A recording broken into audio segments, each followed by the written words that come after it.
Hello. The Bitter Tears of Petra von Kant is about a lonely old crow who just wants to be loved. Ah. Alright then, cue the music. Blah blah blah blah blah blah blah blah blah blah blah blah blah blah blah blah blah blah blah.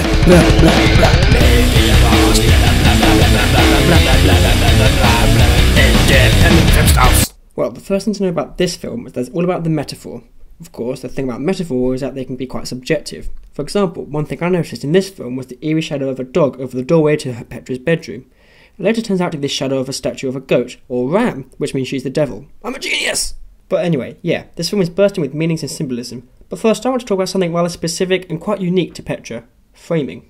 The frame is a common means of hanging a painting or photograph. We all know this, but of course the Bitter Tears of Petra von Kant is centralised around Nicholas Prassel's painting Midas and Bacchus. And throughout the film, Petra and the rest of the cast pose likewise to the figures in the painting. They lean, they laze, an expression of utter ennui. Fassbinder makes the emotions of these characters and their symbiosis to the painting literal by constantly framing them with joists, walls, windows, the mannequins, even each other. At first I thought it was a rather lazy, obvious way of just getting different angles, but actually the composition of each shot is very carefully thought out, and the set design which incorporated the wooden joists at one end of Petra's room was obviously very specifically conceived as the script was written. In one particular instance, Petra's servant, Marlene, brings Petra and Karen, Petra's love interest, a tray of fruit, and for several seconds the three women mirror the painting behind them in very specific detail. Marlene's arms are outstretched, Petra rests upon her elbow, and Karen is touching her boobs. The shot is broken by the presence of one of the wooden joists near the bottom of the screen. It cancels out the stuff that doesn't match with the painting behind. Fassbinder is begging us to see the correlation between the actors and the painted figures. And scenes like this happen across the entire film. It's almost as if it were based on a graphic novel, as the characters walk in, they stand on exactly the right spot for a doll on a shelf to put over their shoulder, and for one of those pesky mannequins to rear their ugly heads around one side of the screen. Oh, and you can see Marlene painted through the joists. It's all very fake and unnatural. When I put it like that, another theme starts to jump out.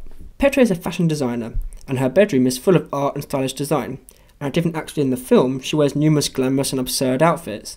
There's also a distinct lack of men in here, not one Johnson between the six characters. In the context of the film, one must ask, whom is she dressing for? It transpires early on that she is a lesbian / bisexual, but we hear later on her talk about her ex-husband and how they grew apart once they found themselves locked to each other to too high a degree.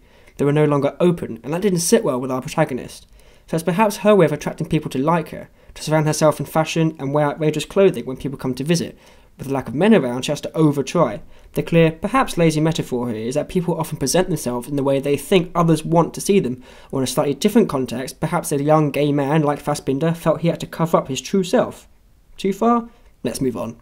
And now those mannequins. Ugly, bald, pale, plastic, bony, unnatural things that play their own important parts of the story.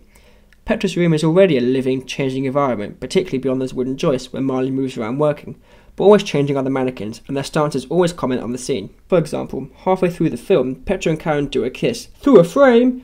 And as they do, the camera crabs to the side to see the misshapen dummy sort of shy away from the scene. They look away in disgust at this horrible act of homosexuality. The fact that the mannequins look away and Petra is left distraught at the end of a gay relationship suggests pretty obviously that that was how Fassbinder thought the majority perceived him and his kind. Similar to Petra's relationship with the painting, in terms of her posing like the characters in it, the mannequins at a few times reflect her stance with creepy accuracy. Now this could just be a coincidence, but considering that we can clearly see the plastic poser over her shoulder, and taking into account the meticulous design of the rest of the film, it seems clear that their job is to mock Petra and to bring her down. This is fully realised at the end of the film, where Petra has lost her lover and her family, and she is about to lose Marlene. The mannequins all stand together at the end of the room with their arms in the air, cheering that their work is done and Petra is broken and alone. And that's what I love about this film. I got it. I actually understood it, which is no mean feat considering I'm a total moron.